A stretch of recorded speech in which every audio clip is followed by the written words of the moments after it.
All right. Well, hello everyone, and welcome to another edition of the Classic Rock and Prog Almanac. I have trouble getting that phrase out. This week with one Shaun Hall Hi there.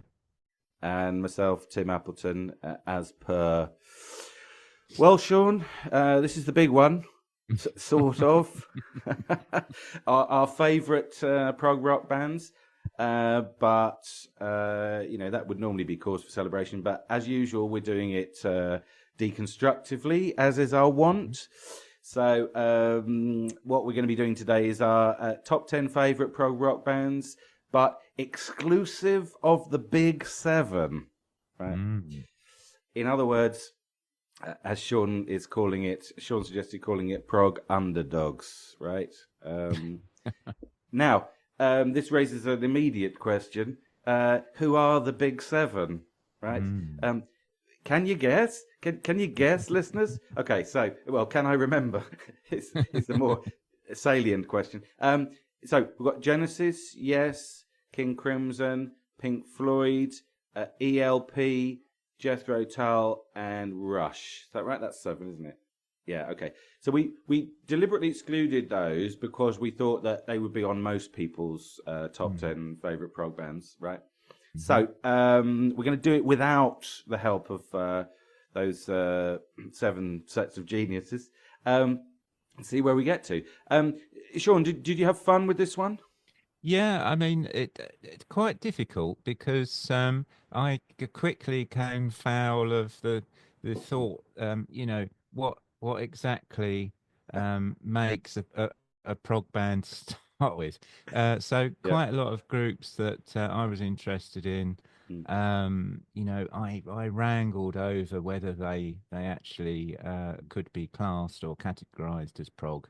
And then I thought to myself, what exactly, what is it? Is it what defines prog? Is it just expansive keyboard solos, Moogs and Mellotrons and things like that, So album covers, band Capes.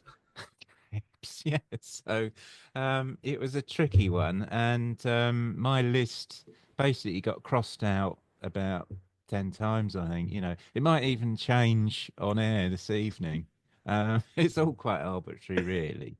Have you had to take a week off work to I've had to to take work a through week it? off work. I've had to see the doctor, get some more tablets whilst I formulate my list. And there's maybe a couple on here on my list that I felt should be on the list, but I wasn't so keen on. But I thought they were so important, I had to put them on. So, there's all this going on as well, Yeah. now all this. Yeah, no, I get it. It's interesting. Yeah, so it's like so what you're saying is that all of this for you has precipitated a sort of philosophical line of Yeah. questioning, like what is prog? What constitutes prog? Yeah, I mean, I had a similar sort of dilemma really.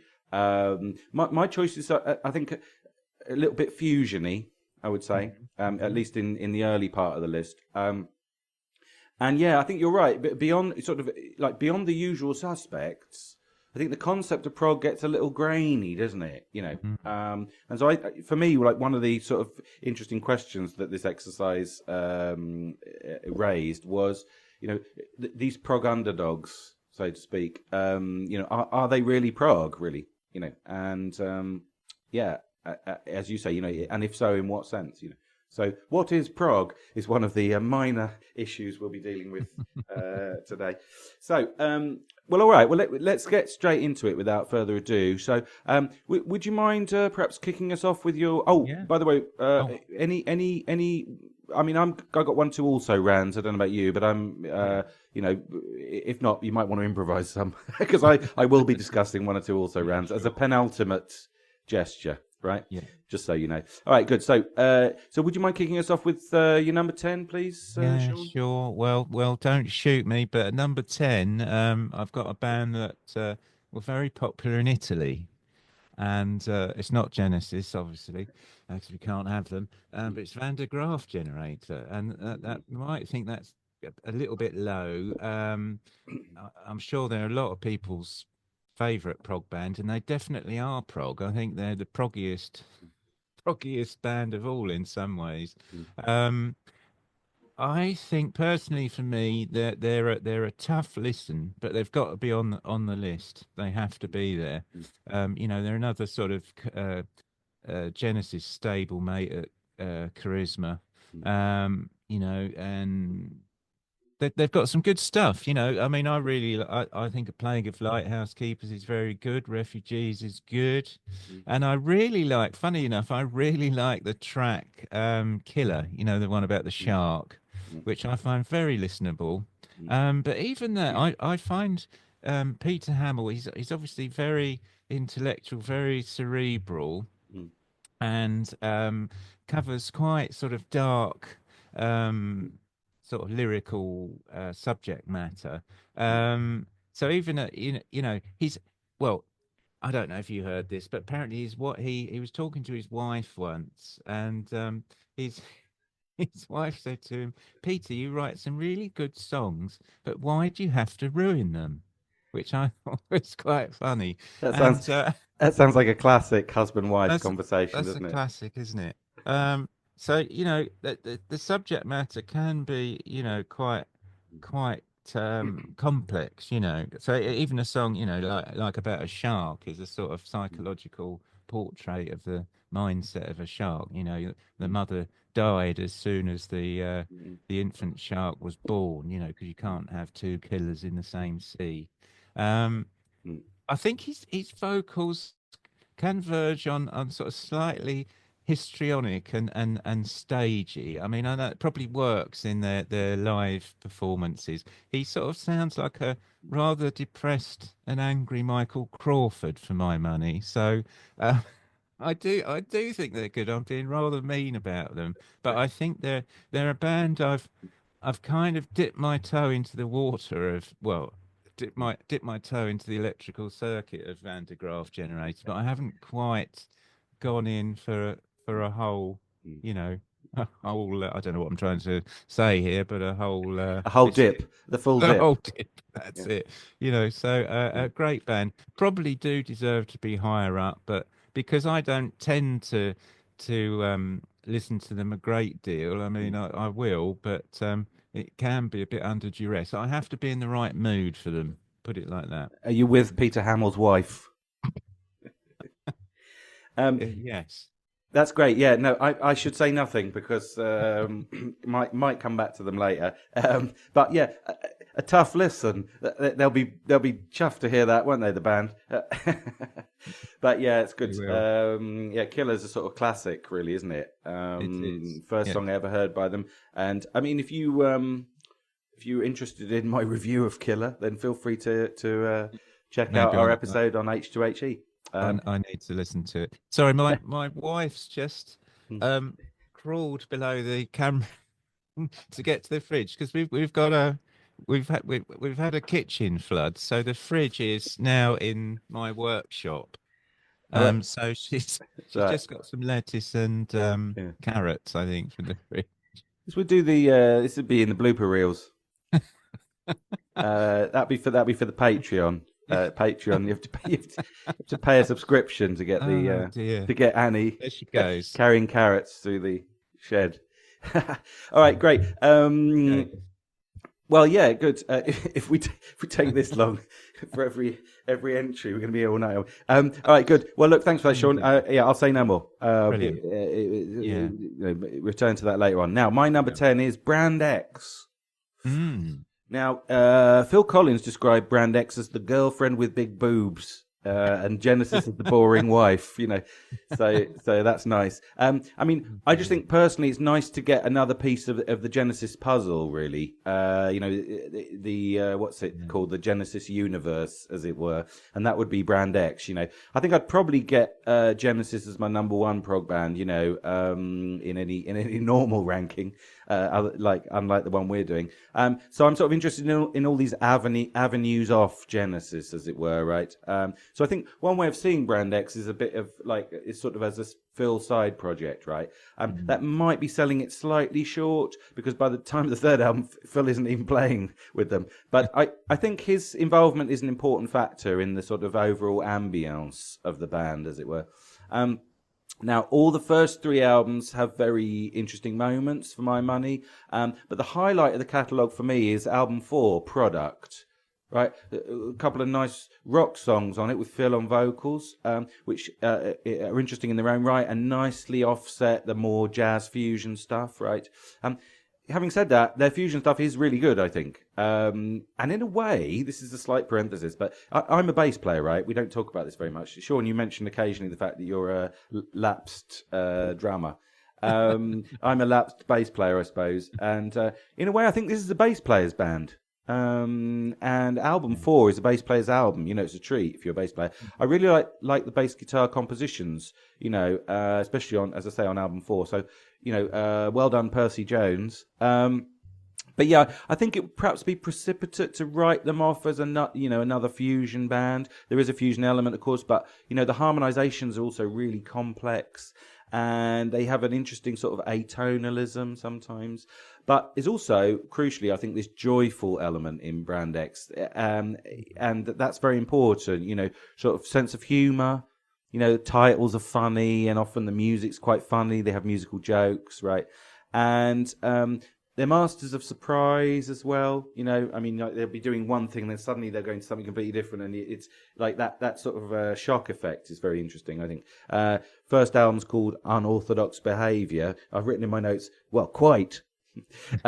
So, yeah, and of course, Phil's drumming is great. So, in sum, largely a fusion band, but I think very, you know, frequently very compositionally surprising, and with a sort of Phil-inflected, Python-esque sense of humour. And I think any self-respecting prog fan would probably love album 4, Product, right? So that would be my recommendation if you're not familiar with them, peoples. All right, good. Well, Shaun. Okay, yeah. Number 9. It's a very, very good choice. Thank you. My brother, of course, Steve, he was quite big into Brand X. You know, really liked them. Collected most of the albums. So yeah, that's a good choice. Good choice. This is the contractual reference to Shaun's brother, contractually designated per episode. So number 9 for me, I got the Moody Blues, who I wrangled about picking because.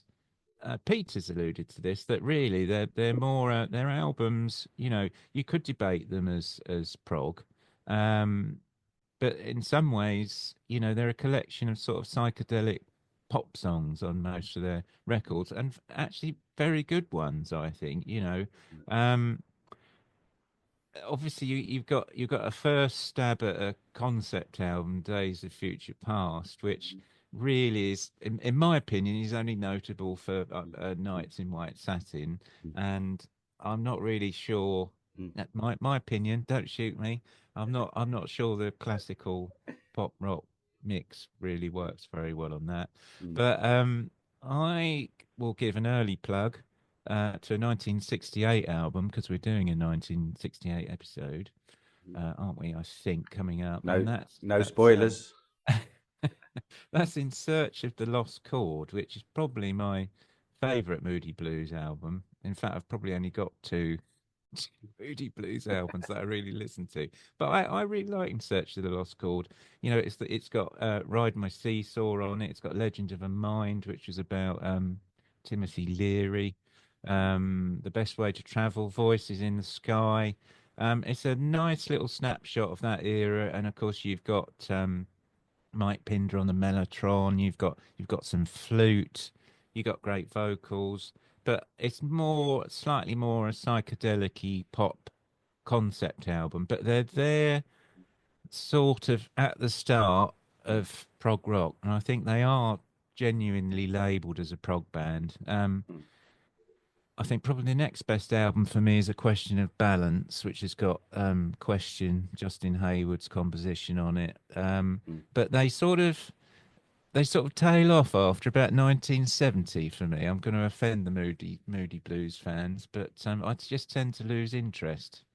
So I prefer the people love them, don't they? They do, and you know, rightly so. I mean, you know, I think we've talked about Nights in White Satin. It's an incredible, you know, it's beyond its time, I think, that song. But Yeah. There you go. I thought another band in a different sense, like Van de Graaff Generator. I had to put them on there, so they're number Yeah. 9. Yeah, Days of Future Past is sort of built around that Mm. song, isn't it? Nights in White Yeah, Satin. yeah. Yeah, right. So you didn't lose interest in them when Denny Lane left, Yeah, of course. Yeah, yeah. right? Denny. Yeah. I've got Denny Lane on the brain because I just watched the McCartney documentary. Oh, yeah, yeah, yeah. All right, nice choice. I'm glad they're. I'm glad someone put them on the list because I haven't. All right, lovely. Thanks, Sean. Yeah. Okay, my number 9 is Hatfield and the North. Mm. Definition of a cult band, really. This, I think, probably my favourite Canterbury band. I would say, maybe with one exception. Spoiler alert. You can tell they're a Canterbury band, I think, because Richard Sinclair is singing. Mm. Is that right? He is. Do you think he talks like he sings? Yeah. Hello, my name's Richard Sinclair. Pleased to meet you. It's quite a nice. I don't know, what would you call it? Well, it's obviously, it must be Kentish, a Kentish accent. I But suppose. I mean, who knows? I mean, yeah, it's what is a not. Kentish Yeah. accent? Do you mean Kentish in a spatial sense or in a sort of non-spatial sense? Because Geographical.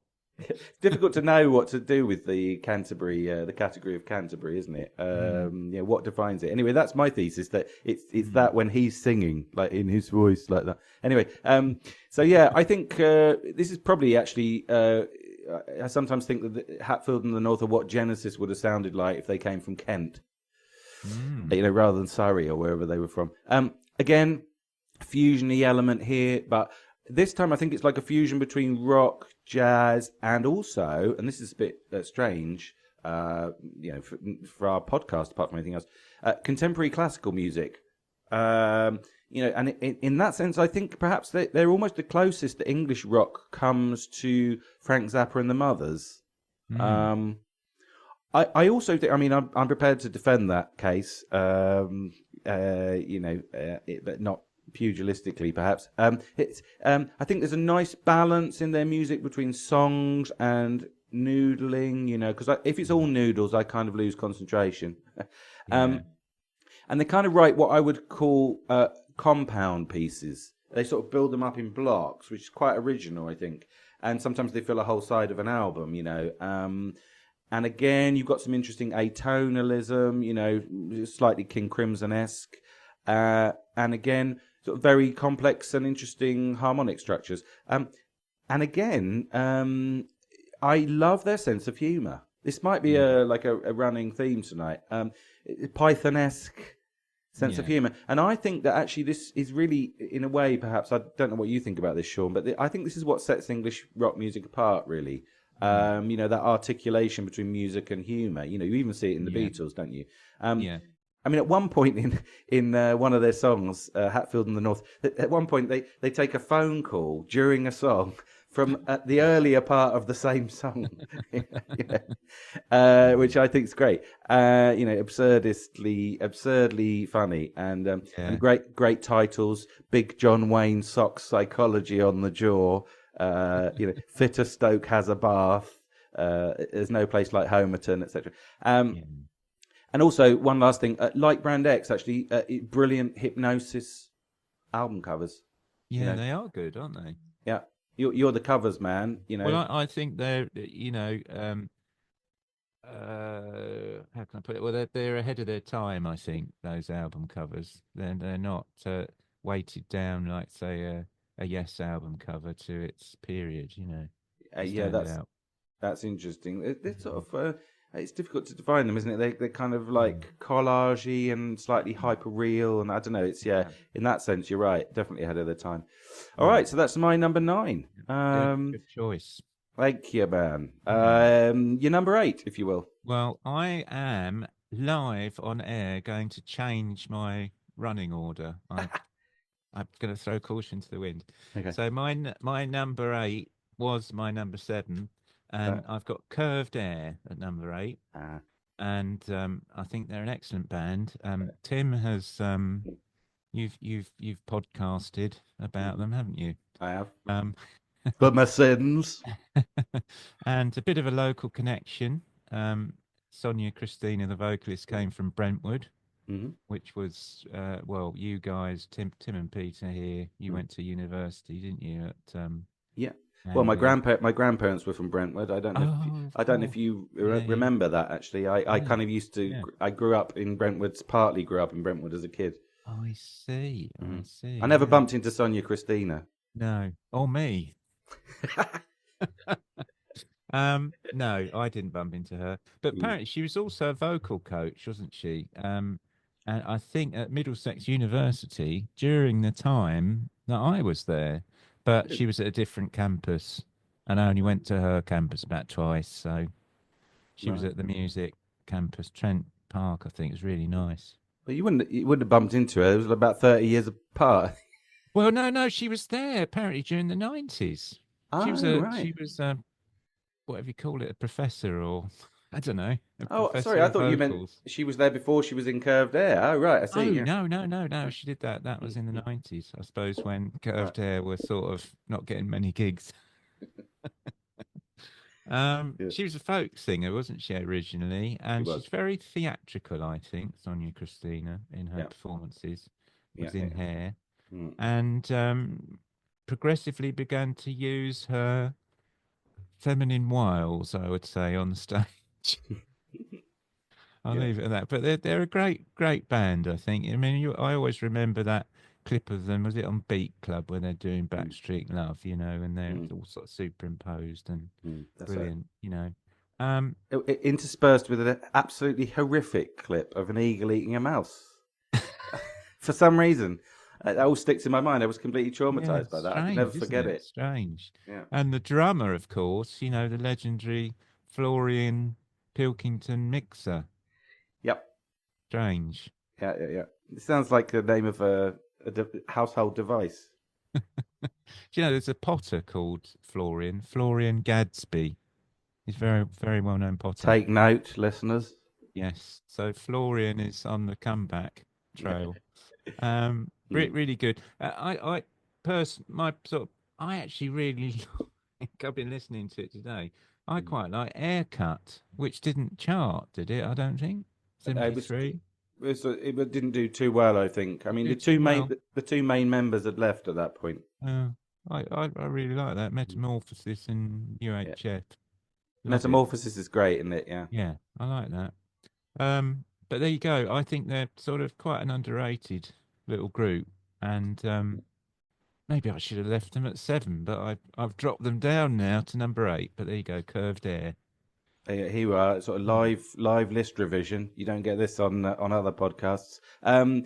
I can't imagine what's coming next. Then, all right, well, good. That's lovely. Yeah, I'm saying nothing Mm. for the moment. Mhm. My number 8 is Griffon. Mm.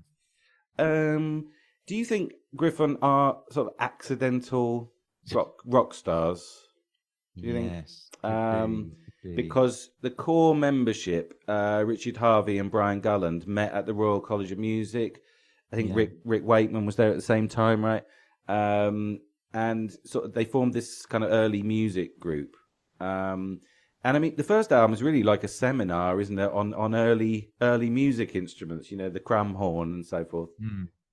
And then they drift rockward. But I wondered how much of this was intentional, you know. Mm. But I just think all of their music is so good. I mean, I do like the early stuff. I really like the first album, actually. But I especially like the prog phase later on.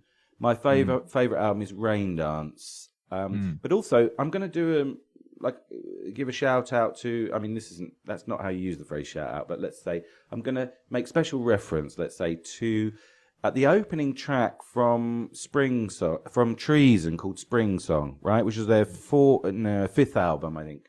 Mm. Because I think that it's not great, Treason. I don't think Rain Dance is a much better album, I think. But that opener is sort of 10-minute prog epic. I don't think prog rock gets any more satisfying than that, really. You know, and by this point they've gone proper prog, you know. But the early instruments are still present, so that's kind of fun and original. And once again, we get this sort of absurdist sense of humour, right, which is very British. but also very evocative of prog in general. I mean, even Genesis, have humorous elements, don't they? But I think perhaps that shows as well kind of the slippage between prog as such and English rock in general. But yeah, it's like songs like Three Jolly Butchers, and The Devil and the Farmer's Wife are just hilarious, I think. But even later on, you get like Fontanental Version and Flash in the Pantry, stuff like that. I Need Some Lovage. It's one of my favourite prog lines of all time. So anyway, yeah, again, it's sense of joy, and brilliant musicians, and just loads of really great stuff to discover. So I love them. Yeah, there you are. So that's my number 8. Yeah, now, good one. Who the hell are you got at number 7 then? Well, number 7, they've gone up. They've gone up. They maybe if this had run and run, they'd have gone out even further. But I've got Gentle Giant, number 7. They're another band that I always think I should like them more than I do, but actually I do like them. And I've actually been listening to them quite a lot. They've featured on the podcast, haven't they? So if anyone wants to, what did we do? What you did? We did In the Glass House and The Power and the Glory. Yeah. So there's some in-depth stuff on them. But what I really like about them is their sort of musicality and the instrumentation, and there's a real mix of all sorts on there. It's jazzy, proggy, folky, choral, medievally. It's really quite interesting. And they formed because it was the Shulman brothers, right, wasn't it? Yeah. And they were involved with this Simon Dupree, weren't they? And the Big Sound, I think, wasn't it? And they were known for this song Kites, which anyone might remember from the 60s. And see, I've got skin in the game because in the late 70s, my mum and dad bought a Sanyo music centre. You see, not a hi-fi. It was, it was horizontal with a little tape deck and a record player and a fluorescent green light-up radio. And I think it came from Arnold's gift centre in Brentwood, which is now defunct, sadly. I bet Sonia Christina knew it though. Probably went in there, and sadly defunct store now. I think a lot of the products fell off the back of a lorry, really, in Romford somewhere. But anyway, how long were you planning to spend on Arnold's?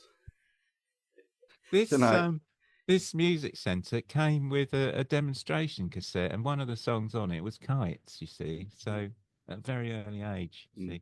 But no, I think they're really good, and there's all sort of use of, like I don't know whether it's a vibraphone or marimba.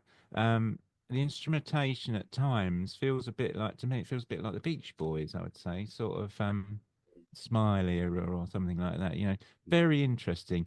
But what made me laugh was they said their band aim was to expand the frontiers of contemporary popular music at the risk of becoming very unpopular.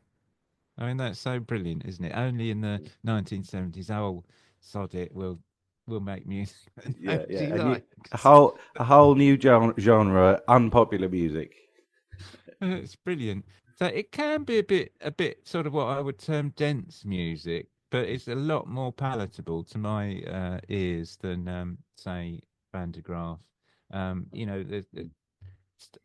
think for me early on, I liked the track 3 Friends, and that was my little introduction to their sound. I always find with bands there's a little key to unlock the door of difficult prog bands. But I really like In a Glass House. That's excellent. That's supposed to be one of the most complex albums, but I think there's lots to like in that. And I think The Power and the Glory is very good. I think Aspirations is brilliant, and then that leads into Playing the Game, which I think is great. And I think at times they sound quite contemporary. So Playing the Game, you mean Playing the Fool? Playing the Fool. Yeah. You're thinking of Queen. You're thinking of Queen. Oh dear. Do you think that they were an influence on Queen? Gentle Giant. I'd never thought of that. Sorry, I threw you a curveball there. You're the Queen expert. What do you reckon? Oh, I I don't don't know. know. But I think they sound quite modern at times, and I do prefer though that sort of pair of albums. I think probably to the earlier ones, but I think they're really good, and they're a band I think I'll continue delving into as we Yeah, go on. lovely. Yeah, they are very eclectic, aren't they? You're right. An They are. extremely eclectic band. Again, I'm saying nothing. Although I am slightly curious to see what you've put in the upper echelons of your list now, because you seem to have ruled out some quite key prog bands there. But anyway, we'll see. We'll see. Mm. Now, my number 7 is Henry Cow, Mm. the only band so unpopular that they had an Arts Council grant. I mean, they really are a serious band, aren't they? No pop elements whatsoever, Henry Cow. By the way, I didn't mention this when I mentioned them in the previous episode. My brother-in-law knows Chris Cutler, the drummer, I think, Yeah. because he's very active in the new music scene, as is my brother-in-law. They're a very political band, Marxist, Leninists, and it's unusual that for the British pop scene, rock scene. Now they got. I'll try to go fast here. They got 2 strands, right? They have this sort of post-Canterbury stuff, largely instrumental, unusually complicated. I think I said on the previous episode that they make King Crimson sound like ABBA. And that stuff can be found on the first couple of albums, which also include some sort of cagey and aleatory elements. And then you've got the second strand, which comes when they fused with Slap Happy, which is a German band, or German-based band, I should say. They become slightly krautish at that point. So you've got Canterbury and krautrock, right? And you get Dagmar Krauser's amazing voice, because she was a singer in Slap Happy, right? And then they produced their masterpiece, which is In Praise of Learning. I think often with these sort of bands, as I say, in the lower echelons, to use that word again, of my list, and there's one key album that really makes me, dig them, and it makes me understand them. As you say, like the key that unlocks the door, And in this case, it's In Praise of Learning, But then those 2 strands split again after that album. So Henry Cow go back to the Canterbury stuff for the last album, Western Culture. And then there's another band, Art Bears, split off and do another sort of post-pop song-based album.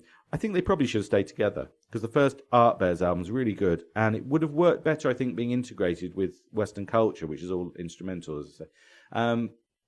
Perhaps it could have been a double. That would have been a fitting final album, I think, for the band. But, you get what you get, don't you? We're not doing fantasy albums tonight. So... But yeah, as I say, In Praise of Learning, I think it's one of the greatest prog albums of all time. So if you're not familiar with them, I thoroughly recommend them. Maybe Sure. they could have gone off to Cuba, where they might have got another grant. I think the German Marxists were probably too radical for the the Cuban regime. Yeah. Anyway, Principled. Yeah. But they ran the band as a sort of collective, like a communist collective. They made decisions collectively and shared all the money and everything, all that stuff. Anyway, yeah. All right, good. So, what's your number 6 then? Okay, moving along. I've got Hatfield and the North, so I've doubled up. So it's sort of Canterbury Our legend. first crossover. Yeah. And so really grew out of the sort of mashup of the Canterbury sound. So you got, members of Caravan, Gong, Matching Mole. They only made 2 albums, didn't they? So 74 and 75, Hatfield and the North and the Rotters Club. I like you. I mean, it's the sort of sense of humour I think is brilliant. I was going to name a couple of other tracks. We've got Big Jobs, Poo Poo Extract, and Going Up to People and Tinkling is a good, absolutely bonkers. Yeah. But as you said, that the sort of that jazz fusion sound, which can go on a bit, but it's interspersed with just really good songs. And I like Richard Sinclair's singing style. It's very sort of sort of humdrum in a way. I was going to say it's like Ray Davies, but there's something down to earth about it. Um, but Very there's some English. yeah, very English, parochial. Mm, Um, but Son of There's No Place Like Homerton is brilliant. I think it's one of the first tracks I really got into. As you said, I think you mentioned Fitterstoke has a bath, share it. It didn't matter anyway. That's a lovely little ballad tucked away on there. mm, Um, but Richard Sinclair, I think famously, he got fed up with Caravan, and but at the same time, he said he wanted to play more. mm, He needed to earn money. I don't know whether he had a young family or so on. mm, So mm, he left Caravan mm, and basically helped form Hatfield in the North. And mm. he said he needed to sort of work more and tour more. But I don't know whether that was such a great move or not. I don't know because they, as you say, they're sort of quite a cult band, aren't they? They're brilliant, but they never went stratospheric, so to speak. I mean, I think the only people I've heard that like them were there were two DJs on Radio One Mhm. who went to Radio Two. This is really useless, isn't it? Mark and Love. Smashy and Nicey. Yeah, do you remember Mark Radcliffe?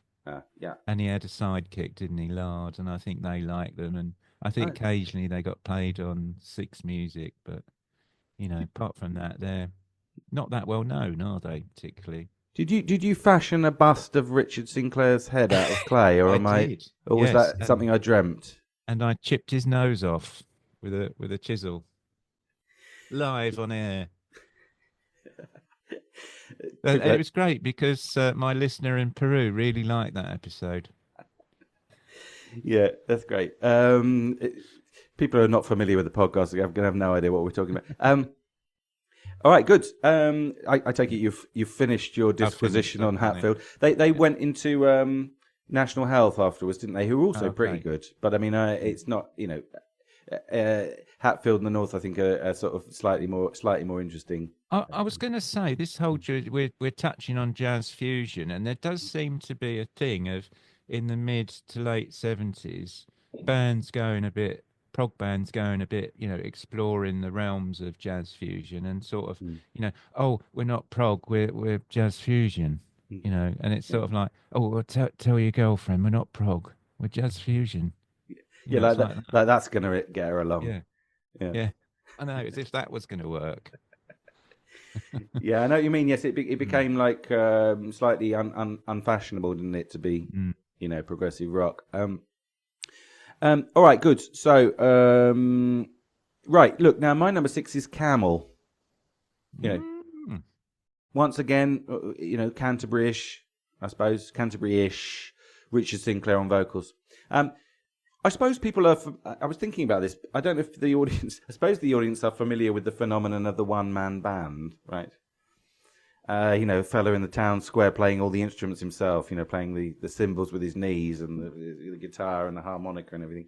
And what I was thinking about Camel, what I like about them is that they're sort of the opposite of that. They're lots of men who sound like one man.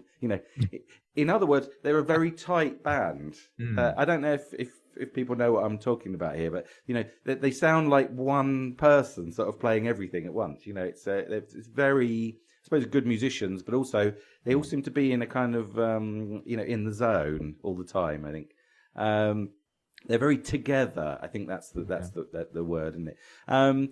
Now, but here's a question about Camel, which I think we sort of touched on earlier. Are they prog? And again, if so, in what sense? They're virtuoso musicians, right? That's true. Later on in the 80s, they started doing pop albums, right? And they even seem to sort of punt towards new wave, in a way. I use the word punt purposely. Now, I suppose you could say that they sort of sold out a bit at that point, but actually they've been doing short songs for quite a while, and even their longer, more experimental stuff basically consists of medleys, So I think what people call prog in Camel is basically medleys, It's fine, it's very nice, but I'd say it's non-standard prog actually. They're not doing great architectural works, are they? As a lot of prog bands do, more famous prog bands do. The exception, of course, is the Snow Goose. which seems to have been conceived as a gestalt, as a whole. Although it's still, again, it's still a bit molecular, in the Deleuzian sense. I keep talking about Deleuze in recent episodes. I perhaps need to explain that reference at some point. But yeah, Snow Goose is their masterpiece, I think. And I would say they sort of deserve a place on this list just for that album. Again, as I say, they often have a key album, these lower bands that are on the lower rungs. But they did a lot of other really good stuff.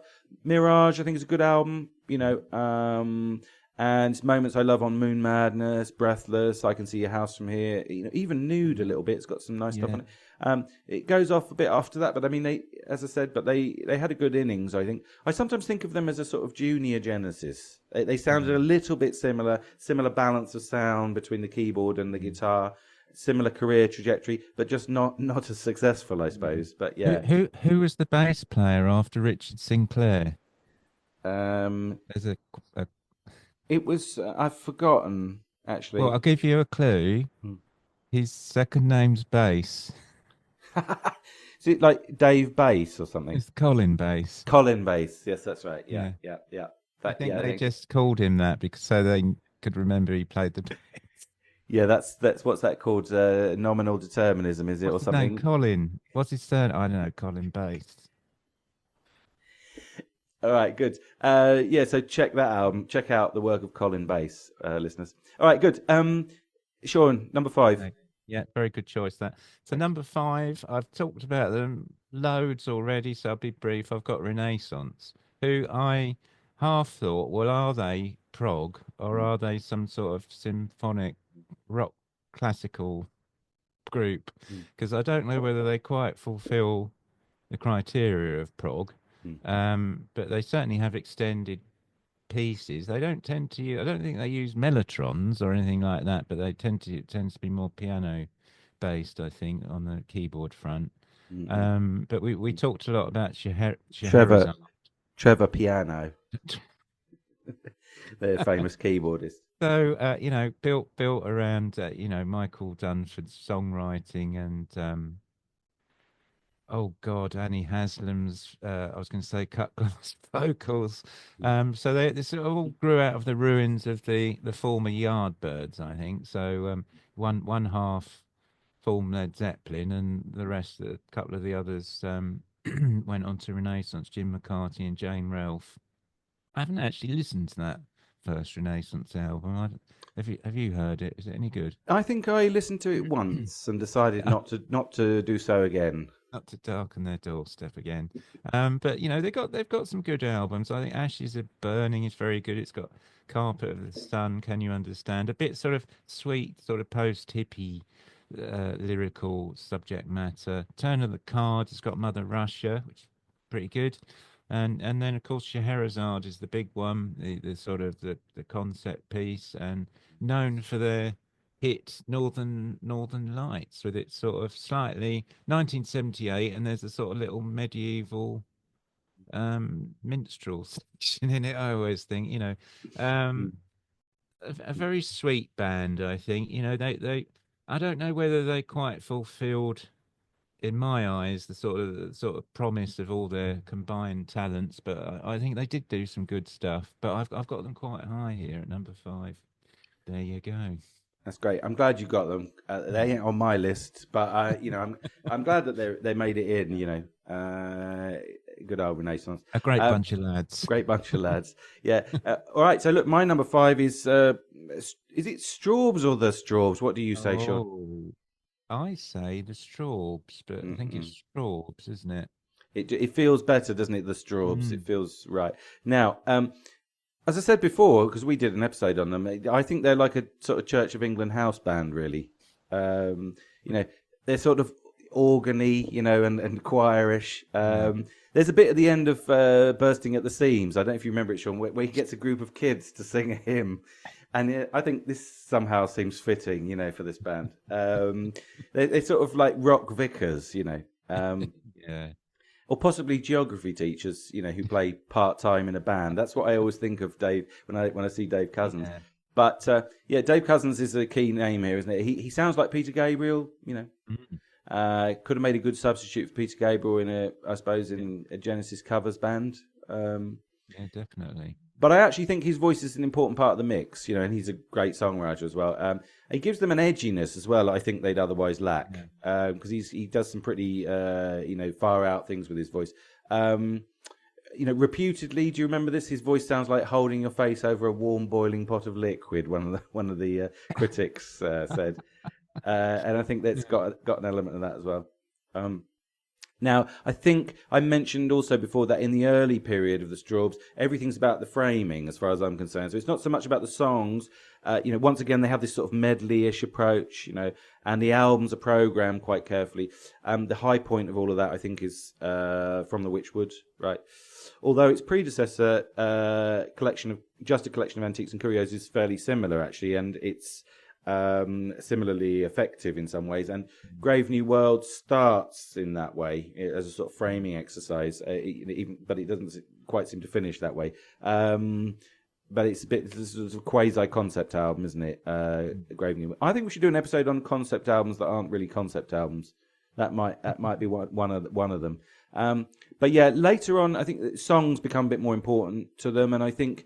They do some great songs, but I think their music becomes slightly less interesting when they're just prioritizing songs, and when they get back to the sort of framing principles, all the interest floods back in. So like Ghosts, for example, I think is a late classic. I really love that album, and it's got some couple of like more expansive pieces on it. By the way, that was the beloved of Geddy Lee, the singer from Rush, that album Ghosts. I discovered whilst reading his autobiography. But yeah, again, a sort of great English, as it were, quasi-prog band, in the sense that they're not frequently thinking structurally, and just loads to discover. Really, really love them. All right, good. You're 4. Oh, I'm repeating. I'm afraid it's the Strawbs for me. Number Gosh. 4. And I had a real wrangle about, are they prog again? Because I tend to think of them as a sort of folk rock band. Really. Yeah. But having said that, Are they is or is they are prog? You see, they do fulfill prog criteria because they've had, keyboard wizards, literally Rick Wakeman and then Blue Weaver. Who later joined the Bee Gees. Oh, God, really?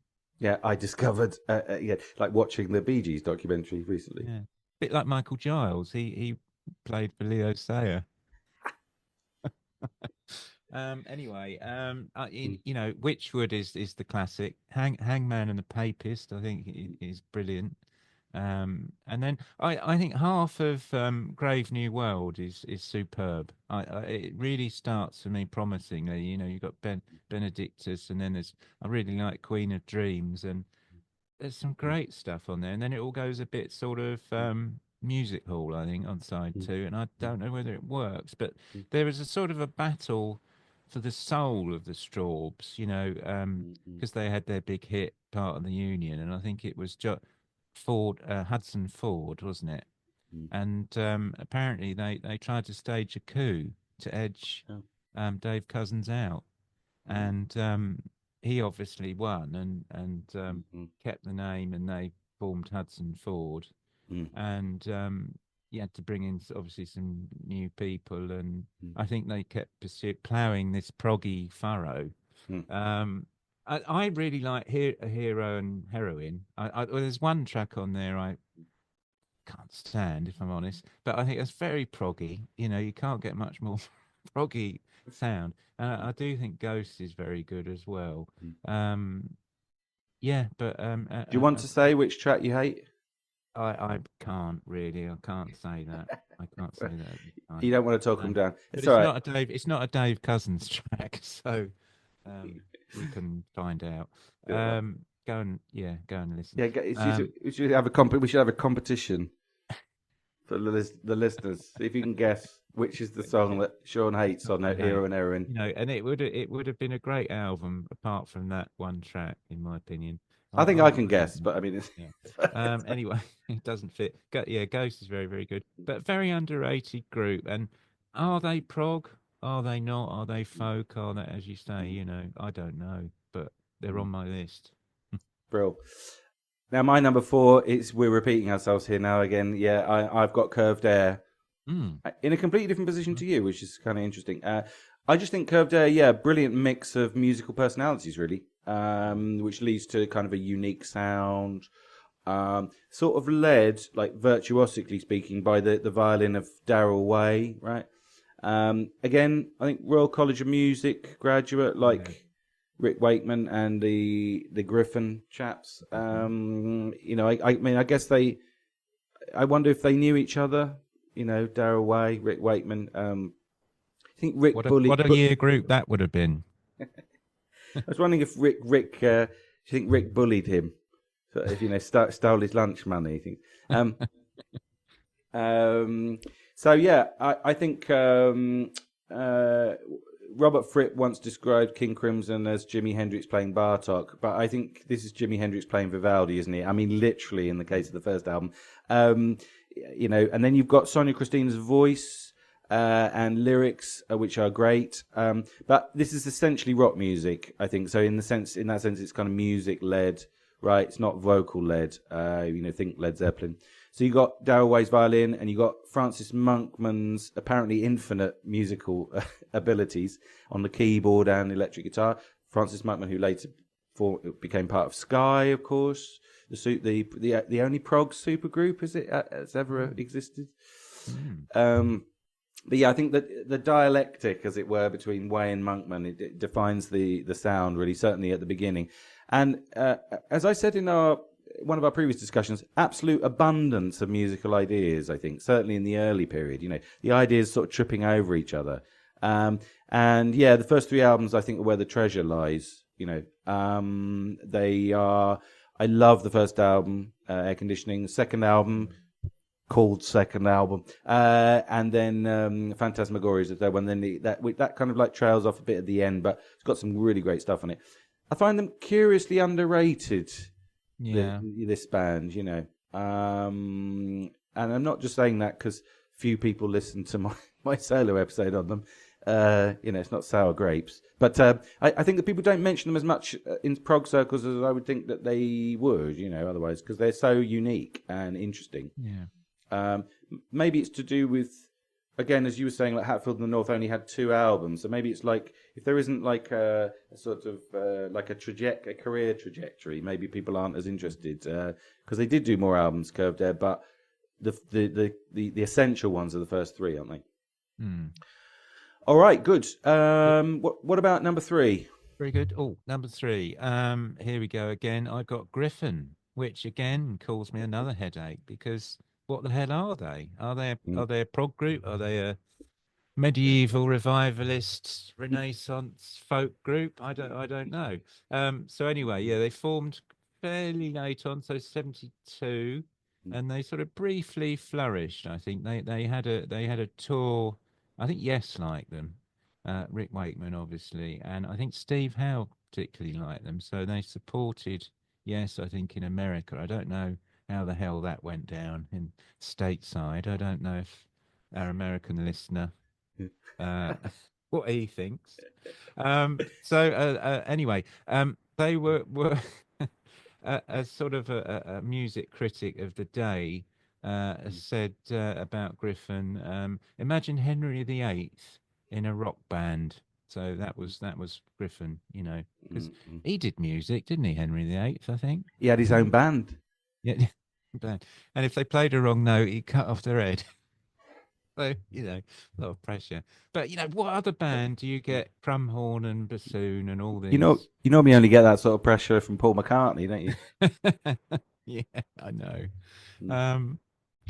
But there you go. It's a strange, very strange band. But I think, you know, I quite like the run of albums from you got Midnight Mushrumps. I've been on the Mushrumps tonight. Ploughboy's Dream, I think, is great. I love that. My personal favourite is Red Queen to Griffin 3, which is absolutely bonkers sort of instrumental album. Great cover, and you know, all based around a game of chess. And I always think it's like Monty Python set to music, with sort of opening move and so on. And then, Lament is a beautiful piece. And then Rain Dance again is great, more song oriented, isn't it? Great album that. Mm. And I think, like Icarus, they sort of flew too high to the sun and went a bit sort of too yes-like, I think, in the sort of sound department and came crashing down. So that was it for them. But they're still they've made a comeback, and Yes, they have. they've been they apparently they did Colchester Arts Centre down the road from Mm. me, but I Mm. couldn't get anyone to go with me. Peter didn't want to go. Annie Do you heard need them to be and said, chaperoned when you go to concerts? well, I do these days, in case I end up on the wrong bus or something. So Annie definitely vetoed it. So, Mm. and she's been to see Steel Eye Span. So, you Bloody know, hell. yeah, I was stuffed there. So, anyway, Griffin. Yeah, brilliant. Yeah, they can still do it, can't they? I saw a clip of Yeah. them playing recently, and they were. I mean, it's quite intricate their music, and Yeah. they're still on top of it all. Yeah.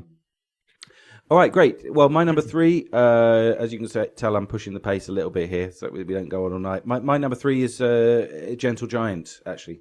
I think they're a brilliant band. You've said it all already, really. I mean, in a sense, I think they're just completely unique. They're a singularity, aren't they? Again, are they prog? As you were saying, or are they sort of, as I raised in my In a Glass House episode, are they sort of an elevated pop band? Because again, they don't do those sort of mega constructions, right? But what I think is that they're probably prog, but not prog as we know it. To use the is it Star Trek phrase? Yeah. They sort of just do kind of experimental sounding music that happens to be very sort of pretty and elegant, and frequently quite exciting. I think they're experimental sounding partly because they use a lot of atonalism and they use a lot of weird polyrhythms and counterpoints and things like that. I mean, as I said before, they often sound like two bands playing at once, or more. They're obviously all brilliant musicians. And I think Kerry Monier, the keyboard player, who was at this time was at the Royal Academy of Music, not the Royal College of Music. It's so parochial, isn't it, the London scene at that time? I think he takes it to a whole new level, basically. Perhaps a bit like Rick Wakeman in Yes, to go back to Yes momentarily. But yeah, I think that the essence of their sound really, it's that dialectic between the sort of the dialectic between the Kinnear sung sections and the Derek Schulman sung sections, the sort of rock bits and the kind of medievalist bits, as you said, the revivalist bits, and I think you mentioned, playing the Fool. That was the first album I heard by them, and I loved it, still do. I think it's an important record because, just been re-released, of course, as well, last year. I think it's important because it's kind of like a career retrospective, that one, and after that, of course, they went off a bit for my taste. And it gathers sections from the great trilogy, I think, In a Glass House, The Power and the Glory and Freehand, and also does something very interesting with excerpts from Octopus, but it's all very well put together and they sound amazing. Just fascinating and unique band, I think. And one of the greatest, prog bands of all time, minus the top seven, all right, good. Challenging for promotion there. Yes, that's right. Are we allowed to use soccer references? I think football references on this one. Not that I know a lot about football, really. All right, look, number two. Number two. Well, again, are they a prog band or not? I don't know. But I've picked Caravan, number two. Again, darlings of the Canterbury scene. From the late 60s. I mean, again, more a sort of psychedelic rock band, I think, that sort of morphed into prog, formed out of the Wild Flowers with the Sinclair cousins, Dave and Richard, and the guitarist Pi Hastings. Hello. Formed in Whitstable. I've been to Whitstable once, Mhm. and I didn't have a very happy experience. So I'm never going back there again. But nice fish and chips.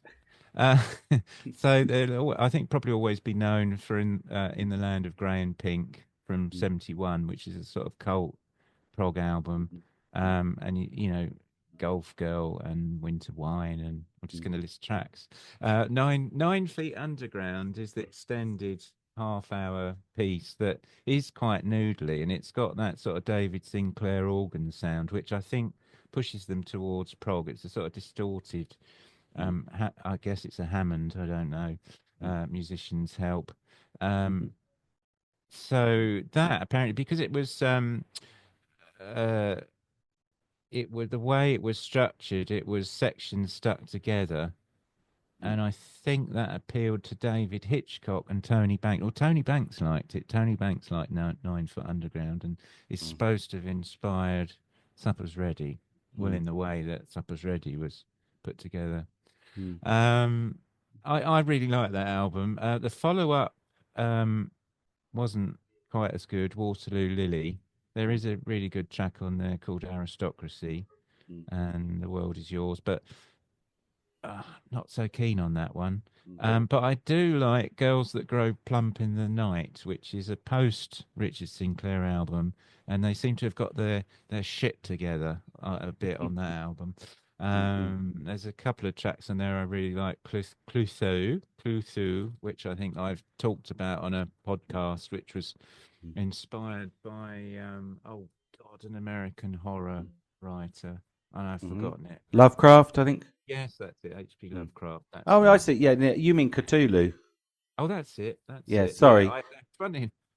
I don't mean to correct your I spent about Lovecraft 5 minutes pronunciation. on the podcast trying to work out the pronunciation of it.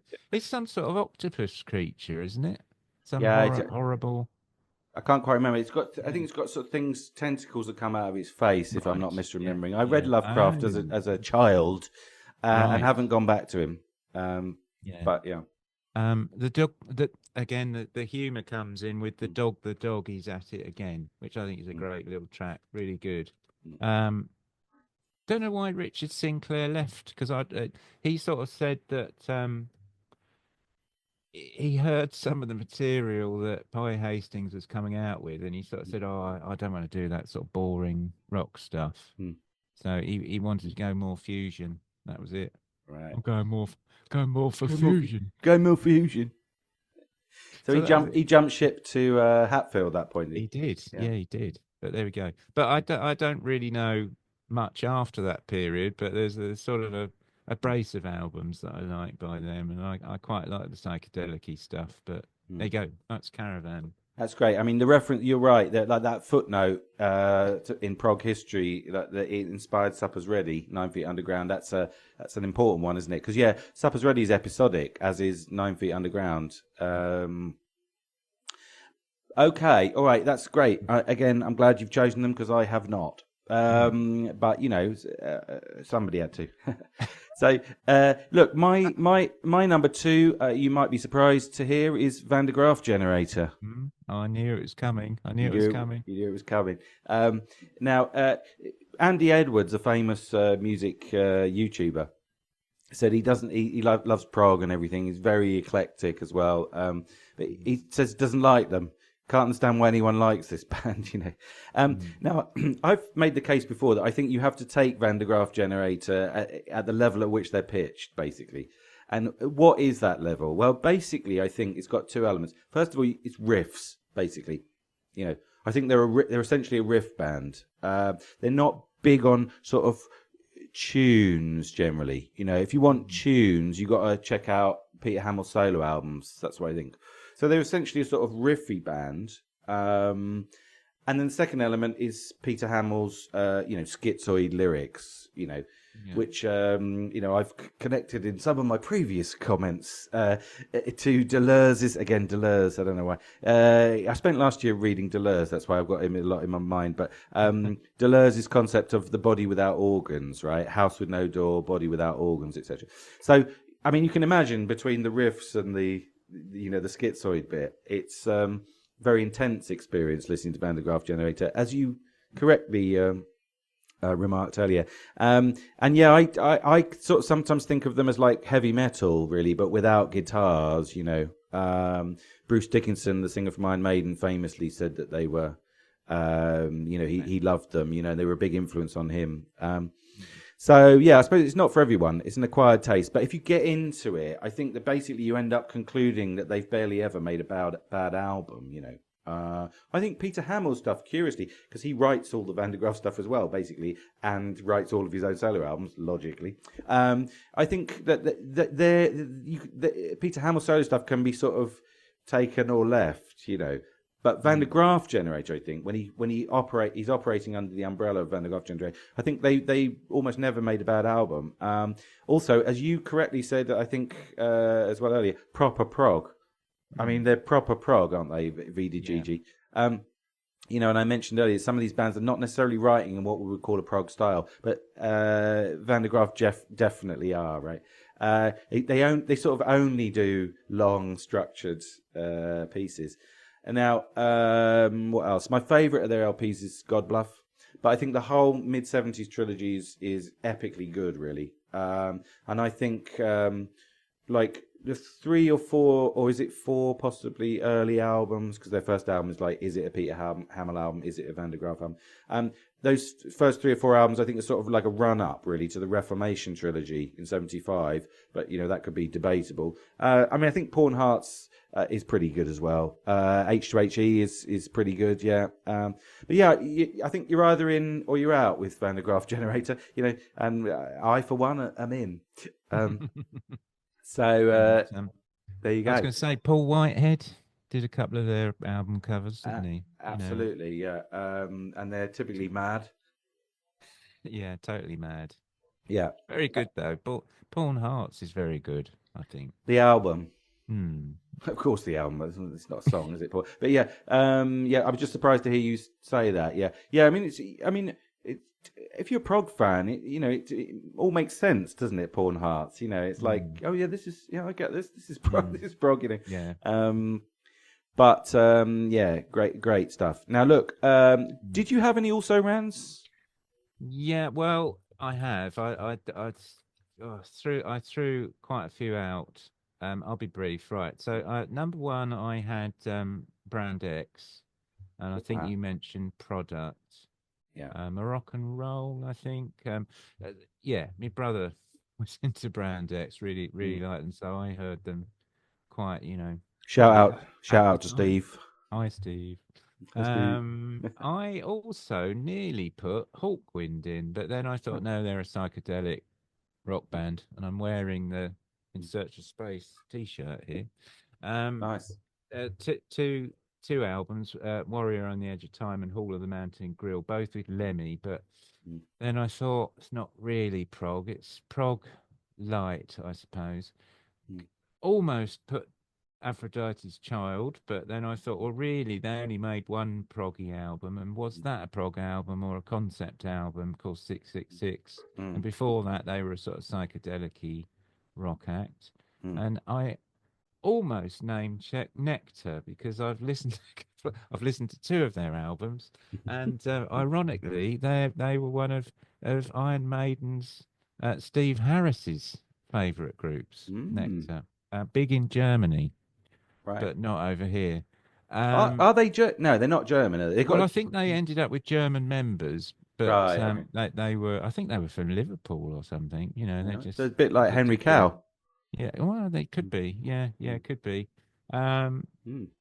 I almost considered putting down Steel Eye Span, but then they failed my criteria for what is prog. No Mellotron. So that was it. They were out. And then I was really dredging up to the depths and thought, shall I put down Barclay James Harvest? And then I realised I haven't listened to any of their albums. So they couldn't go on the list, really. But, yeah, that is a fundamental criterion, that, isn't it? But yeah, that's a lovely little set. I mean, I think Steel Eye, they do sort of, as it were, structural numbers, don't they? Long Lanking, we've talked about. I mean, they could be how different are Steeleye from Jethro Tull, really? Yeah. In their prog phase, actually. Yeah. Interesting. Yeah. All right, great. Well, look, I don't have any of those on my also ran list. I've got it's a bit weird, I suppose. My list, Refugee, Oh yeah. right? But they only made one album, but it's a great album, really great prog album. There's also some sort of outtakes from a mooted second album that they never made, which looked like could have been really good. There's one really great outtake, and what's the name? One Left-Handed Peter Pan or something. It's a really great track that would never got heard at the time, and that would have been the basis for a very interesting second album, I think. But Patrick Moraz, I think, got the job in. Yes, I suppose because he was in Refugee, so that was the end of that. And the other two members, of course, were from the Nice. Marillion, Yeah. because you and me are not. I mean, we haven't. Let's be honest. We're into the classical period of rock music, aren't we? We don't really do much Neo prog, isn't it? neo prog, yeah, or prog metal or anything like that. We're not experts in that area at all. But I do. I've very much loved the last two Marillion albums, as I think I've mentioned on this podcast before. And I think they're masterpieces, both of them. The rest of their output is a bit patchy for me. I mean, there's one or two things I like. One or two things I like on the early albums with Fish, but I'm not really. My heart wasn't in it. I didn't bother in the end. I mean, back in the day as a kid, I loved Marillion. That was my sort of. Right. I had all the albums. They didn't get you into prog, did they, Marillion? I think they did actually. Yeah, I think they did. Yeah, right. sort of then into Genesis and Pink Floyd from there, little stepping stone. And did you know Camel's drummer played for them in the 80s? Apparently, quite Andy early Ward, on. yeah. Yeah, but had a bit of a breakdown apparently. Yeah, he was only in them for about 10 minutes or something, wasn't he? I think. Yeah. As soon as he met Fish, he had a nervous breakdown. Good point. Yeah. Well, look. So the only also I thought Frank Zappa and the Mothers. But I suppose he could be a solo artist. I mean, my argument here, which is that I think Frank Zappa is the closest to what in Britain we call prog music, really. But yeah, I thought he's perhaps a solo artist, really. It depends how you see it. I mean, I don't think of him as a solo artist, really, but he did write all the material, so that kind of skews it a bit. And then the final thing is, wait for it. I was thinking Radiohead. I mean, I did think about putting Radiohead on. But the thing is that skews the list, I think, if you put Radiohead on. Because I love Radiohead, but, they could go pretty high up the list. But they're not really representative of anything, They're not even representative of themselves half the time, Are they art rock, would you say? Well, that's the thing. But then Pink Floyd could be art rock, couldn't they? Yes, yeah, they could be. It's prog is a slightly different style of music to art rock, and Pink Floyd could be considered to be in that category. But yeah, anyway, so those are my also rans. You didn't choose Flash. Didn't bother in the end. Yeah. Oh. But they were prog as well, weren't they? They were prog. Yeah. Anyway, now look, let's waste no more time, shall we? Let's get straight into it. It's now our time for number one. So, drum roll, please, Shaun. Okay. Well, don't get the hump. It's Camel. But again, I wrangled over. Are they prog? Are they fusion? But I think they're prog. I think they've got an expansive keyboard player. They've got they've got a bloody great guitarist, Andy Latimer. Who's almost like Dave Gilmour. I always think he's really good drummer. Several good bass players, Doug Ferguson, of course. Yeah, who went on to become an estate agent. Richard Sinclair and Colin Bass, of course. But yeah, music journalist Mark Blake. I've never heard of him. But anyway, he said they were the great unsung heroes of 70s prog rock. So that's what he said. And I think I'll second that. But yeah, Snow Goose, High Point, 75. Mirage is great, which preceded it. It's got the amazing the White Rider suite on there, which is is this one of the best songs written about Gandalf from Lord of the Rings? Or is it the only song? No, it isn't, is it? Because you got Bo Hansen. He Uh, did well, Lord of yeah, the Rings, I think. but also Led Zepp. Led Zepp. Yeah, well, about Gollum, wasn't it? More, do you think? Oh, sorry. Oh, sorry. Right. Sorry, Yeah, Gandalf. but Sorry, Gandalf, yeah, I'm with you. I'm with you. I'm with I you. think this Yeah. is probably the best ever song written about Gandalf. Hmm. Does And Gandalf make an appearance though on the cover of? I'm going to keep labouring this point on the cover of Led Zeppelin 4. does he? If you open the gatefold, there's Oh, as a a man with a lantern. Is yeah. that Gandalf? Do you think Oh, I don't know. he'd have a staff if it was Gandalf? As a child, I used to Yeah. assume that was Gandalf, Mm. but I don't. He could have been Saruman or something like that, couldn't he? Right. I think we're getting off the Yeah. point here. Yeah. Anyway. um. So yeah, Moon Madness. I really like 76 bit instrumental. Mm, Last album with Doug Ferguson before he mm. got fired. Actually, it was the drummer that fired him, I think, wasn't it? Andy Oh, Ward got really? rid of him.